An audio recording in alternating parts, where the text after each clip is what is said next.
Hello viewers, আসসালামু আলাইকুম। কেমন আছেন সবাই? আশা করি সবাই ভালো আছেন। তো ভিউয়ার্স, আমি আজকে আপনাদের জন্য আরেকটা ফ্লোর প্ল্যান নিয়ে এসেছি, যে ফ্লোর প্ল্যানটা দেখলে অবশ্যই একটি বাড়ি তৈরি করতে মন চাইবে।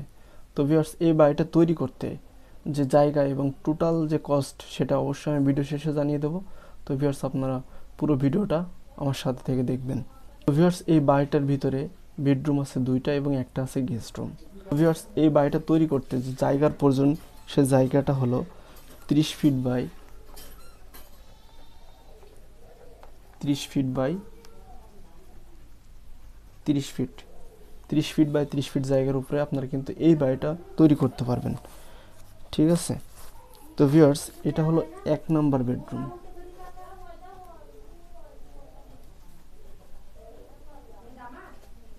যার দৈর্ঘ্য এবং প্রস্থ হলো 11 ফিট 5 ইঞ্চি বাই 10 ফিট 6 ইঞ্চি। এবং এটা হলো 2 নম্বর বেডরুম,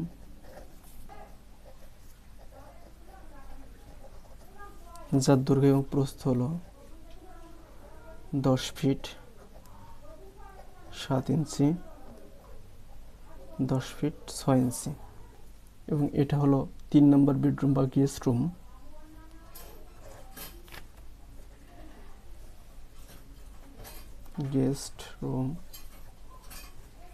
যার দৈর্ঘ্য এবং প্রস্থ হলো 6 ফিট বাই 8 ফিট। এটা ছোট করে তৈরি করা হয়েছে সুবিধার্থে। এবং এটা হলো কিচেন,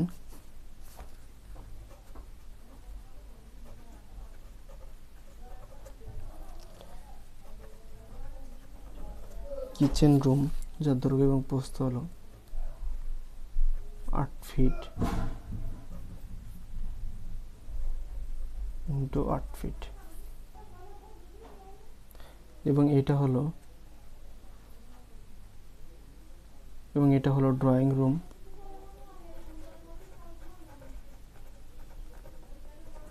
যার দৈর্ঘ্য এবং প্রস্থ হলো ফিট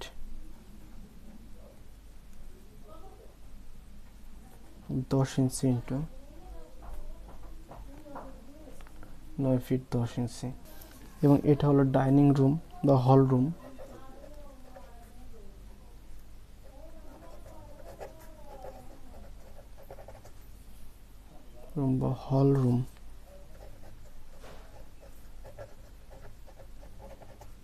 যার দৈর্ঘ্য এবং প্রস্থ হলো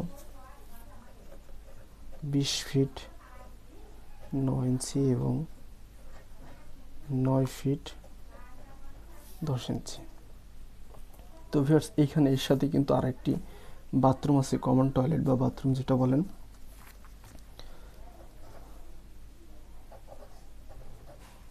বাথরুম, যার দৈর্ঘ্য এবং প্রস্থ হলো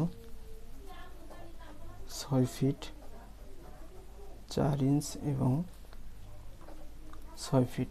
এবং এইখানে 2 নম্বর বেডরুমের সাথে বা মাস্টার বেডরুমের সাথে কিন্তু আর একটা অ্যাটাচ বাথরুম আছে। এই বাথরুম, যার দৈর্ঘ্য এবং প্রস্থ হলো 6 ফিট 4 ইঞ্চি বাই 4 ফিট। ঠিক আছে। তো ভিউয়ার্স, এই বিল্ডিংয়ের যে রুম এবং বাথরুম টয়লেট যেখানে আছে, তার জানলা এবং দরজা আমি সেগুলি দেখব। এটা হলো 1 নম্বর রুমের দরজা, D1। এটা হলো 2 নম্বর রুমের দরজা, D2। এটা হলো 3 নম্বর রুমের দরজা, D3। এবং এখানে ডাইনিং বা এর রুমে গেস্ট রুমের দরজা, D4। এবং কিচেনের দরজা এখানে ওপেন আছে, আমরা কিচেনের দরজা দিতে পারেন অথবা গ্লাস দিতে পারেন, যেটা আপনাদের সুবিধা হবে আপনারা সেটা করবেন। ঠিক আছে। এবং এটা হচ্ছে বাথরুম, D1। এবং এটা হচ্ছে D2 বাথরুমের দরজা, এখান থেকে হবে। এবং এটা কিন্তু সিঁড়ি। ঠিক আছে। এখান থেকে সিঁড়ি, এটা 6 ফিট, এটা 3 ফিট এটা 4 ফিট এবং এটা 3 ফিট এবং এটা 6 ফিট। এটা ঘোরানো সিঁড়ি দিয়ে আপনার এখান থেকে, আর এখান থেকে আপনার ইন্ট এখান থেকে বেরোতে পারবেন। এটা গেট ইন্ট, ঠিক আছে। এখান দিয়ে আপনারা দরজা তৈরি করতে পারেন সুন্দর করে, এখান থেকে ওঠাল আবার বেরোতে পারবেন, ঠিক আছে। তো এই বিল্ডিংগুলোর যে জানালা আমি দিয়েছি, একটা বেডরুমের কিন্তু 2টা করে জানালা দিয়েছি। Window number 1, window number 2, window number 3, এই যে বাথরুমের হাই উইন্ডো, এই যে আরেকটা হাই উইন্ডো, ঠিক আছে। এই যে এখানে ডাইনিং রুম বা হল রুমে একটা বড় জানালা দিয়েছি, এইটা 3 নম্বর বেডরুমের জানালা, এবং এটা আরেকটা জানালা, এবং এখানে সিঁড়ির এখানে কিন্তু আলো বাতাসে যাওয়ার জন্য এখানে আরেকটা জানালা। এই যে এই ডাইনিং রুমের জন্য এখানে আরেকটা জানালা কিন্তু আমি ভরপুর দিয়েছি, ঠিক আছে। তো ভিউয়ার্স আমরা জানালা এবং দরজা সেটাও বুঝলাম, এবং এই যে জায়গাটা বাড়ি তৈরি করার জন্য যে জায়গাটা লাগবে সেটা আমরা যদি স্কোয়ার ফিটে আসি, তাহলে এই জায়গার প্রয়োজন হবে আপনার 900 SQFT square feet. 900 square feet জায়গার উপর আপনারা এই বাড়িটা তৈরি করতে পারবেন। এবং এই বাড়িটা তৈরি করতে টোটাল যে কস্ট, টোটাল কস্ট 13 লক্ষ টাকা। 13 লক্ষ টাকা হলে আপনারা এই বাড়িটা টোটাল কমপ্লিট করতে পারেন আশা করা যায়। তো ভিউয়ার্স, এই ছিল আজকে 3 বেডরুমের ফ্লোর প্ল্যান। আশা করি আপনারা বুঝতে পারছেন। যদি ভালো লেগে থাকে অবশ্যই আপনার বন্ধুদের মাঝে শেয়ার করবেন।